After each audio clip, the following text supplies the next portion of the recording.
अध्याय 12 कारक केस।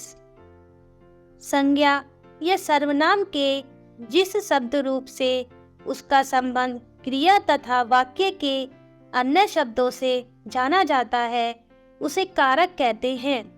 इन संबंधों को दर्शाने के लिए जिन चिन्हों का प्रयोग किया जाता है उन्हें परसर्ग विभक्तियां या कारक चिन्ह कहते हैं। कारक के भेद। कारक के प्रमुख 8 भेद हैं।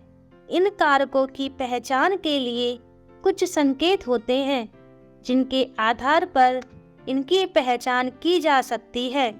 कारक, उनकी विभक्तियां व प्रमुख संकेत इस प्रकार हैं। कारक कर्ता, नॉमिनेटिव केस, विभक्ति या कारक चिन्ह ने, संकेत किसने, कौन।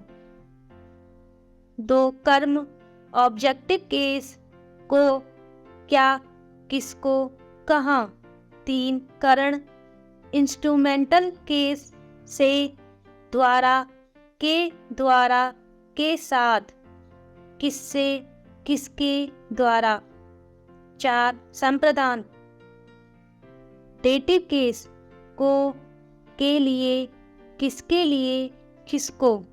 5 अपादान, अबेल्टिव केस, से अलग होने का भाव, कहाँ से। 6 संबंध, जेनेटिव केस, का, के, की, रा, रे, री, किसका, किसके, किसकी। 7 अधिकरण, लोकेटिव केस, में, पर, किसमें, किस पर, कहाँ। 8 संबोधन, वोकेटिव केस, हे, अरे। 1 कर्ता कारक, क्रिया को करने वाला कर्ता कारक होता है। कर्ता कारक का विभक्ति चिन्ह ने है। भूतकाल की क्रियाओं में ही कर्ता के साथ ने परसर्ग का प्रयोग होता है। अन्य कालों में परसर्ग का प्रयोग नहीं होता। जैसे मीना नृत्य करती है। कौन नृत्य करती है, मीना। अतः यहाँ मीना कर्ता कारक है। 2 कर्म कारक, जिस शब्द रूप पर क्रिया के व्यापार का फल पड़े उसे कर्म कारक कहते हैं। कर्म कारक का विभक्ति चिन्ह को है। कभी कभी को का प्रयोग नहीं भी होता है। जैसे राधा खाना खाती है। क्या खाती है, खाना। यहाँ खाना कर्म कारक है। 3 करण कारक, कर्ता जिस साधन द्वारा क्रिया करता है उसे करण कारक कहा जाता है। इसका विभक्ति चिन्ह से है। जैसे बच्चा पेंसिल से लिखता है। किससे लिखता है, पेंसिल से। अतः यहाँ पेंसिल करण कारक है। 4 संपादन कारक, कर्ता द्वारा जब किसी के लिए कोई कार्य किया जाता है अथवा किसी को कुछ दिया जाता है तो उसे संप्रदान कारक कहते हैं। संप्रदान कारक के विभक्ति चिन्ह को के लिए है। जैसे मैंने बहन के जन्मदिन के लिए उपहार लिया। किसके लिए उपहार लिया, बहन के लिए। अतः यहाँ संप्रदान कारक है। 5 अपादान कारक, संज्ञा या सर्वनाम के जिस रूप से अलग होने का भाव प्रकट होता है उसे अपादान कारक कहते हैं। अपादान कारक का विभक्ति चिन्ह से अलग होने का भाव है। इसके अतिरिक्त निकलने, सीखने, तुलना करने, घृणा करने, भय तथा ईर्ष्या का बोध करवाने वाले शब्द भी अपादान कारक कहलाते हैं। जैसे चिड़िया का बच्चा घोंसले से गिर गया।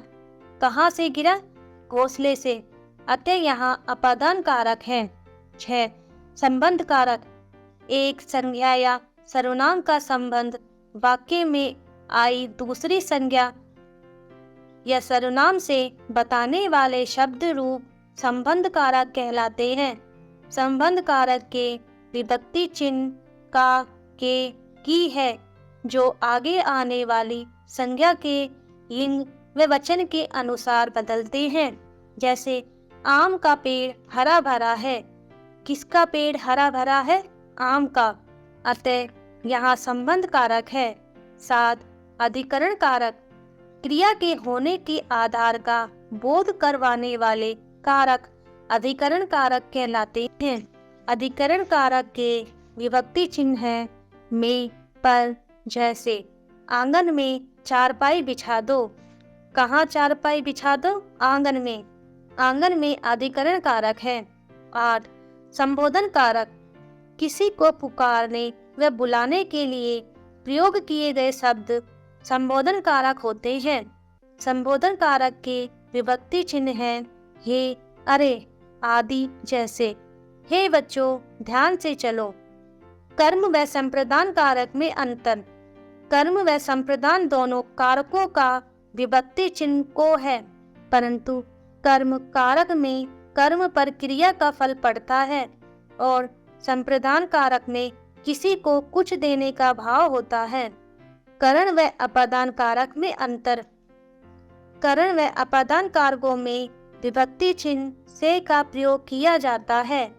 करण कारक में प्रयुक्त से सहायक साधन का सूचक है व अपादान कारक में प्रयुक्त से अलग होने का भाव प्रकट करता है। आओ महत्वपूर्ण बिंदुओं को दोहराएं। संज्ञा या सर्वनाम के जिस रूप से उसका संबंध क्रिया तथा वाक्य के अन्य शब्दों से जाना जाए उसे कारक कहते हैं। कारक चिन्हों को तत्सर्ग या विभक्तियां भी कहा जाता है। कारक के 8 भेद हैं: कर्ता कारक, कर्म कारक, करण कारक, संप्रदान कारक, अपादान कारक, संबंध कारक, अधिकरण कारक तथा संबोधन कारक।